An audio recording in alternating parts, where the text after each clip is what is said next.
One of the things I wanted to very quickly touch is something I thought was interesting about the Chinese professor video.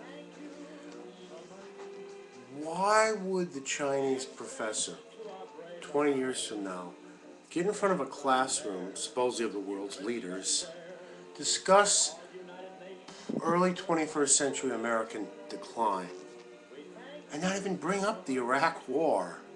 Um, that seems rather strange. I remember being very against the Iraq War. If you search on my name, you can look this up. I was verbal on the internet, and I was very, very concerned about something that I saw as a fiasco.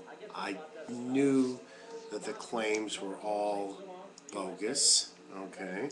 And I also knew there was no money for it, that we were going to have to borrow it. We were already in debt, and it was just going to create problems. And we've just seen in the news the other day a church in Iraq is the scene of a massacre.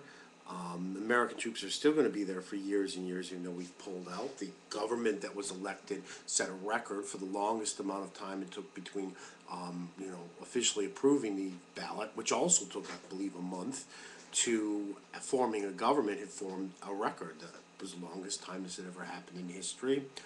There's violence, there's war, there's death going on all the time. It was a fiasco, and the Islamic world, many people in the Islamic world are very hostile about it. Maybe governments and the populations of other countries. That was all done on debt, you know, and it's just that was China. China was paying for that. So why wouldn't this professor speak about that? I mean, maybe we should think about, well, if we're really concerned about all this money we're spending, we should completely pull out of Iraq. Definitely, that would make sense. Would propose that. I mean, completely leave all U.S. forces there, and try to come up with a peace negotiation of some kind, which, as unpleasant as it would be to talk to the Taliban, and potentially pull out of Afghanistan, mostly. I mean, I think knowing the Chinese, knowing their history of enormous wars and very long conflicts and defeating the Japanese and standing up to the Russians, they understand about the impacts of long-term wars.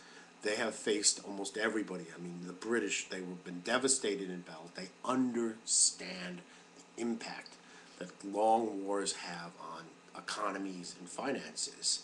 And I suspect that would have been the first thing the professor would have spoken about.